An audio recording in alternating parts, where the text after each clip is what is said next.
இயேசுவின் மேல் சாய்ந்து துன்பவனாந்திரத்தில் நடந்திட எந்த நல்வாழ்வடைந்தேன்.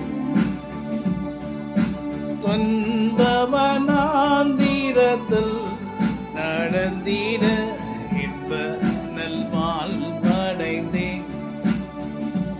என் நேசரின் மேல் சாய்ந்து நேசத்தலல் இயேசுவின் அன்பே நேசம் மரணம் போல் வலிதே.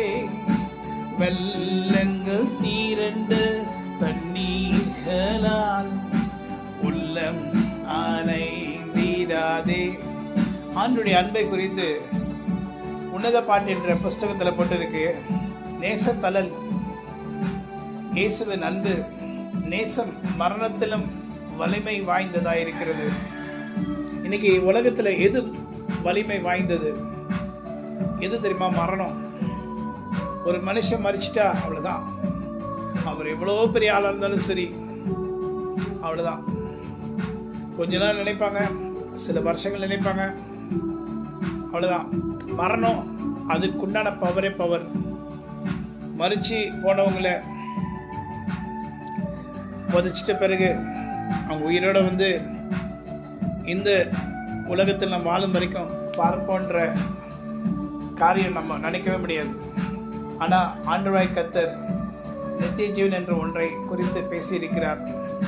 கிறிஸ்துவர்கள் எதை குறித்து சொல்ல வேண்டும் என்று விரும்புகிறார்கள் என்றால், எல்லாருக்கிட்டையும் நாங்கள் எல்லாரும் ஒன்றை அறிந்திருக்கிறோம். என்னன்னா, மறிச்சாலும் நான் உயிரோடு கூட இருக்கிற அந்த பாக்கியத்தை கர்த்தர் கொடுத்திருக்கிறார். யாருக்குன்னா, இயேசு கிறிஸ்துவின் ரத்தத்தினால் கழுவப்பட்டு அவரை நம்புகிறவர்களுக்கு. அப்போ நீங்கள் மறிச்சா கூட நீங்கள் உயிரோடு இருக்கலாம், ஆனால் கண்ணுக்கு தெரிய மாட்டீங்க. ஒரு நாள் உங்களை உயிரோடு கொண்டு வருவார். அது பேர் தான் நித்திய ஜீவன். இன்னைக்கு கிறிஸ்டியன்ஸாக நிறைய பேர் மாறுறாங்கன்னா ஏன் தெரியுமா? அந்த நித்திய ஜீவனுக்காக தான். மனுஷனுக்கு எல்லாத்தையும் கண்டுபிடிச்சிட்டான், ஆனால் இது கண்டுபிடிக்க முடியல. ஆனால் பைபிள் இதெல்லாம் போட்டிருக்கு.